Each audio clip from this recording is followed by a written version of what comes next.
In today's video, I'm going to be reviewing one of the cheapest anvils on the market, the Vevor cast steel anvil.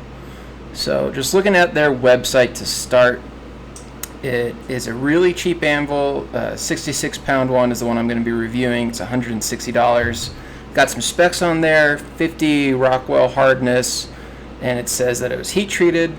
That's fairly vague. A lot of good reviews though, so out of 200 something reviews, most of them are really positive.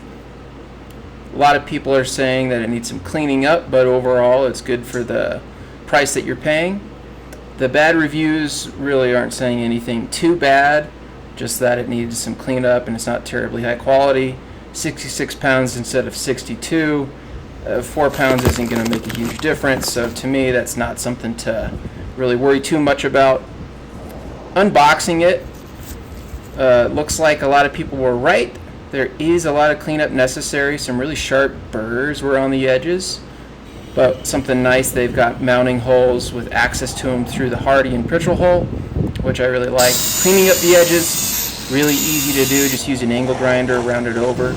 Tested the rebound, came about 2/3 back up to the height I dropped it, which actually matched an old school Peter Wright anvil.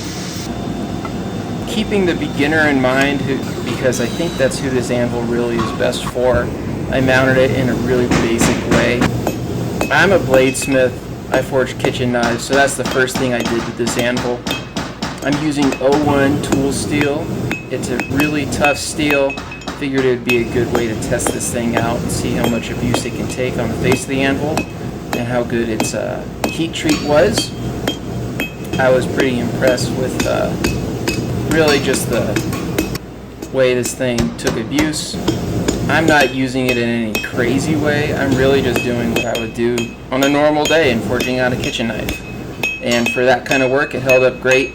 Working on the shoulders to get the shoulder, working on the edge to get the shoulder set in, it went pretty darn smooth. And there's a little cubby for my tongs. I love that. I'll do a little bit more work on this knife, and then I'll do some more beginner-friendly projects. Worked really well. Was pretty happy with getting this basic forge to finish chef's knife cranked out on that anvil. Overall, worked out great.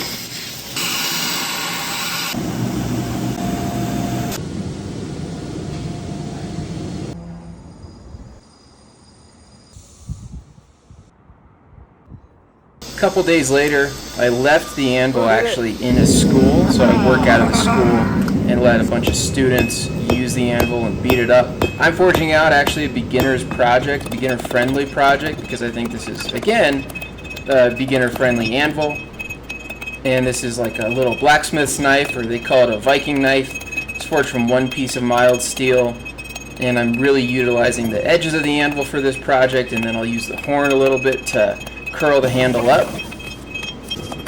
This is the kind of project that when I started, I would make. And honestly, this is the kind of anvil that when I started, I would have really enjoyed using. For $160, this would have been absolutely perfect to set up in my parents' backyard, which is where I started.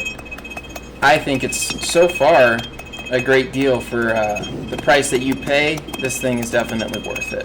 If you guys are interested in this anvil, I have a link in the description to the page to purchase it.